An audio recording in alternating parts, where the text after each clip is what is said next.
नमस्कार, मैं राहुल कठेरिया।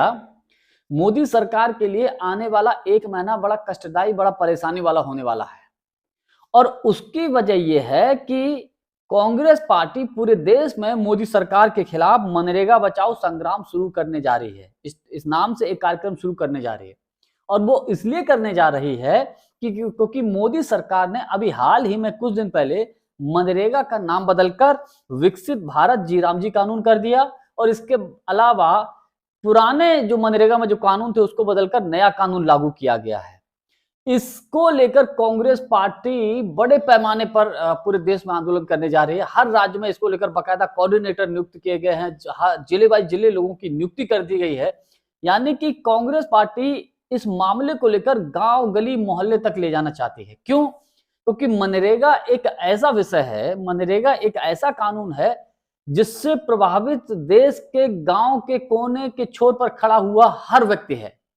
तो इसी को लेकर मैं चर्चा करूं, लेकिन उससे पहले यदि आपने अभी तक हमारे चैनल को सब्सक्राइब नहीं किया है तो सब्सक्राइब कर लीजिए, बेल आइकन को जरूर दबा दीजिए।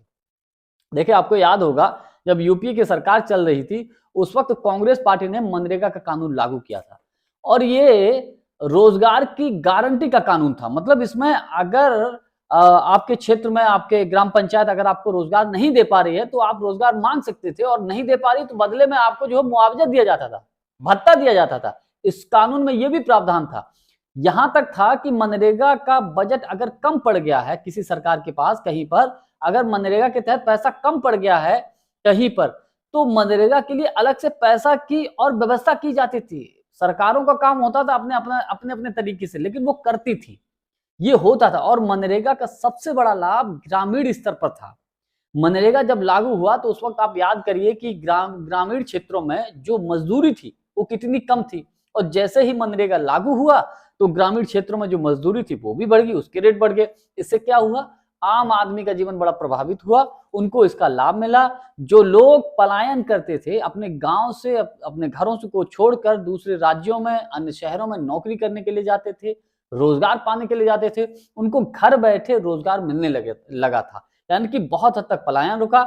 जब ग्रामीण क्षेत्रों में रोजगार मिला, सीधा ग्रामीण क्षेत्रों के लोगों को उनके हाथ में पैसा आया, तो इसका असर देश की अर्थव्यवस्था पर भी बड़े पैमाने पर पड़ा और भारत की अर्थव्यवस्था उस वक्त जो है बहुत अच्छी तरीके से दौड़ भी रही थी। आपने देखा होगा।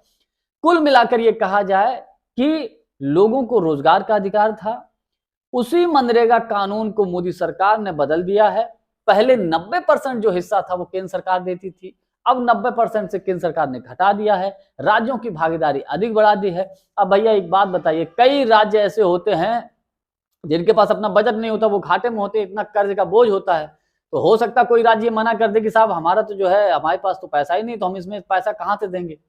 तो एक तरीके से मनरेगा को कमजोर करने की कोशिश कांग्रेस का ये आरोप है। कांग्रेस पार्टी का कहना है एक तरीके से जो नया कानून बना है इसके माध्यम से मनरेगा को कमजोर किया जा रहा है, ग्रामीण क्षेत्रों में लोगों के रोजगार के हक को छीना जा रहा है।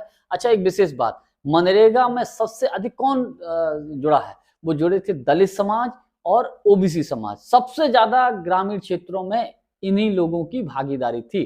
तो मेरा अपना व्यक्तिगत मानना यह है कि मनरेगा के मुद्दे पर कांग्रेस पार्टी जब मोदी सरकार को गांव गली मोहल्ले नुक्कड़ जो सभाएं करेगी, पूरे देश में जब कार्यक्रम करेगी, तो मोदी सरकार को बैकफुट पर धकेलने की पूरी एक तरीके से प्रयास है।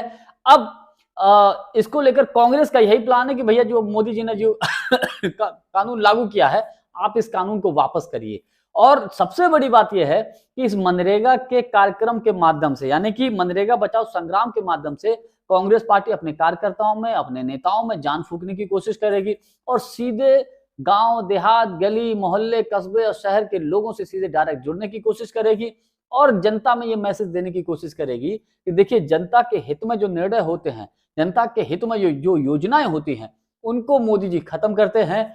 हम आपके हक में, आपके अधिकार में, आपके हित में जो योजनाएं होती हैं उनको बचाने की कोशिश करते हैं और आपके हित में, यानी कि जनता के हित में जो योजनाएं होती हैं उनको हम बनाने की भी कोशिश करते हैं। इसीलिए मैंने कहा है जो कांग्रेस पार्टी का जो ये कार्यक्रम है, ये शायद 8 जनवरी से लेकर और 10 फरवरी तक चलने वाला है। यानी कि ये पूरा महीना लगभग जो है 1 महीने के आसपास कांग्रेस पार्टी मोदी सरकार पर बड़ा हमला करने जा रही है, बड़े व्यापक पैमाने पर पूरे देश में घेरने जा रही है।